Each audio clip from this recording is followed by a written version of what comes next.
የአሜሪካው ፕሬዝዳንት ዶናልድ ትራምፕ በተገኙበት የዋይት ሃውስ ጋዜጠኞች የራት ግብዣ ላይ ተኩስ ሲከፈት እርሳቸውን ጨምሮ ሌሎች ከፍተኛ የመንግስት ባለስልጣናት በፍጥነት አካባቢውን እንዲለቁ ተደርጓል። የራት ግብዣው ተዘጋጅቶ የነበረው በዋሽንግተን ዲሲ በሚገኘው የሂልተን ሆቴል ነው።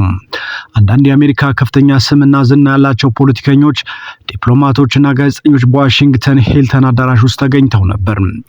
ተኩሱ እንደተሰማ ከጠረጴዛና ወታደሮች ስር ለመደበቅ ተገደዋል።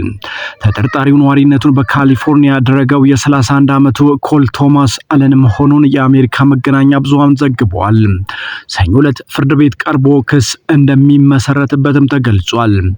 አንድ የአሜሪካ የደህንነትና ጸጥታ ባልደረባ ጉዳት ደርሶበት በሆስፒታል ሕክምና እየተደረገለት እንደሚገኝ የሀገሪቱ ባለስልጣናት ተናግረዋል። በራት ግብዣው አዳራሽ ውስጥ ጥቃት ለማድረስ የጦር መሳሪያና ቢላዋ ይዞ የገባው ግለሰብ በሀገሪቱ የጸጥታና ደህንነት ባልደረቦች በቁጥጥር ስር መዋሉም ተሰምቷል። ፕሬዝዳንቱ ምንም ጉዳት ሳይደርስባቸው በፍጥነት ከአዳራሹ መውጣታቸውም ተዘግቧል። እንግዶች ጠረጴዛ ስር የተሸሸጉ ሲሆን አንዳንዶቹ ዝግጅቱ ከተካሄደበት የዋሽንግተን ሂልተን ውጪ የተኩስ ድምፅ እንደሰሙ ተናግረዋል። አንድ የፖሊስ ኃላፊ ግለሰቡ ተኩስ እንደከፈተ መናገራቸውን ኤፒ ዘግቧል። አንድ የፖሊስ አባል የጥይት መከላከያው ላይ ቢመታም በጥሩ ሁኔታ እንደሚገኝ ነው የተሰማው።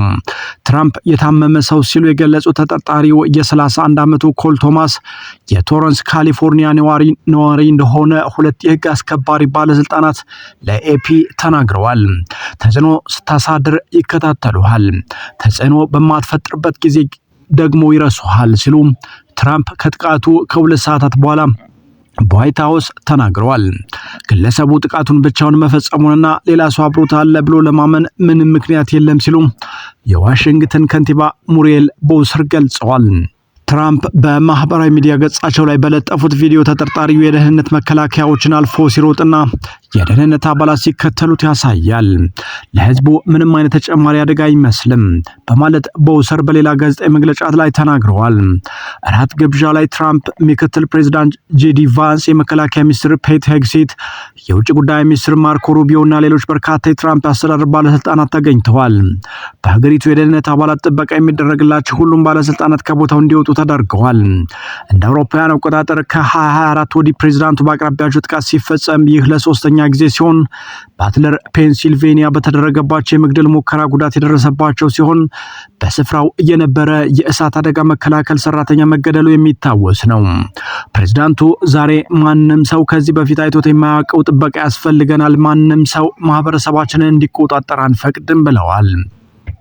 ተጠባባቂ ጠቅላይ አቃቤ ሕግ ቶድ ብላንቼ ቅዳሜ ምሽት ከተፈጸመው ጥቃት ጋር የተያዙ ክሶች በቅርቡ እንደሚጀመሩና የራት ግብዣው ላይ ከተከሰተው ጋር የተያዙ ክሶች ግልጽ እንደሚሆኑ ተናግረዋል። ምርመራው መጀመሩን አጽንኦት ሰጥተውበታል። የኤፍቢአይ ዳይሬክተር ጋሽ ፓቴል በበኩላቸው ከቦታው የተገኘ ረዥም የጦር መሳሪያና ጥይት እየተመረመረ መሆኑን እንዲሁም በእራት ግብዣው ላይ የነበሩ ሰዎችን ምስክርነት እየተቀበሉ መሆኑን ተናግረዋል። መረጃ ያለው ማንኛውም ሰው እንዲተባበርም ጠይቀዋል። እንግዶች እየተመገቡ በነበረበት ወቅት ውካታ መፈጠሩና መጀመሪያ ላይ መመገቢያ ሳህን የወደቀ እንደመሰላቸው ትራምፕ ቢገልጹም አንዳንድ ጋዜጠኞች ከ5 እስከ 8 የተኩስ ድምፅ እንደሰሙ ገልጸዋል። እንግዶች በጠረጴዛዎች ስር ለመደበቅ ሲገደዱ የጸጥታና ደህንነት አባላት ቦታውን በፍጥነት ተቆጣጥረውታል። በኋላም የራት ግብዣው እንዲቀጥል ለማድረግ ቢሞከርም ተሰርዞ በሌላ ቀን እንዲደረግ ተወስኗል። ግብዣውን እንደገና እናሰናዳለን ሲሉ የዋይት ሃውስ ዘጋቢዎች ማህበር ፕሬዝዳንት ጂያንግ ተናግረዋል። በዝግጅቱ ላይ የተገኙት አፈ ጉባኤ ማይክ ጆንሰን ባለቤታቸው ኬሊ ዛሬ ማታ ለሀገራችን እንጸልያለን ነው ብለዋል። የምክር ቤቱ የዲሞክራቲክ ፓርቲ መሪ የኒውዮርኩ ሐኪም ጄፍሪስ በበኩላቸው በአሜሪካ የተከሰተው አመጽና ትርምስ ማብቃት አለበት ሲሉ ነው የተናገሩት። የትራምፕ ንግግር ሲጠባበቁ የቆዩት በመቶዎች የሚቆጠሩ ታዋቂ ጋዜጠኞች፣ ታዋቂ ሰዎችና የሀገር መሪዎች ከአዳራሹ በፍጥነት እንዲወጡም ተደርገዋል። የብሔራዊ ጥበቃ አባላት ሰዎቹ እንዲወጡ ቢፈቀድላቸውም ወዲያውኑ ተመልሰው እንዲገቡ አላደረጉም። ከውጭ ያለው ደህንነትም እጅግ ጥብቅ እንዲሆን ተደርጓል። በራት ግብዣው ላይ እንግዳ የነበሩት የኒውዮርክ ሪፐብሊካን ተወካይ ማይክ ላውረር የሚፈነዳ ድምፅ እንደሰሙና ምን እንደሆነ አላወቅንም ነበር፣ ከዚያም ሁሉም ሲጮሁ ሰማዋቸው ብለዋል። ለዓመታት የራት ግብዣው በተካሄደበት የሂልተን ሆቴል በግብዣው ሰዓት ለመደበኛ እንግዶች ክፍት ሆኖ ቆይቷል። የራት ግብዣው የተካሄደበት አዳራሽ ግን ከፍተኛ ጥበቃ ቢደረግበትም ወደ ራት ግብዣ የሚገቡ ሰዎች ላይ ብዙም ፍተሻ አልተደረገም። ይህ አይነት ሁኔታ ባለፉት ዓመታት በመግቢያ አዳራሽና በሌሎች የህዝብ መሰብሰቢያ ቦታዎች የተቃውሞ ሰልፎችና ረብሻዎች እንዲፈጠሩ ምክንያት ሆኗል ተብሏል።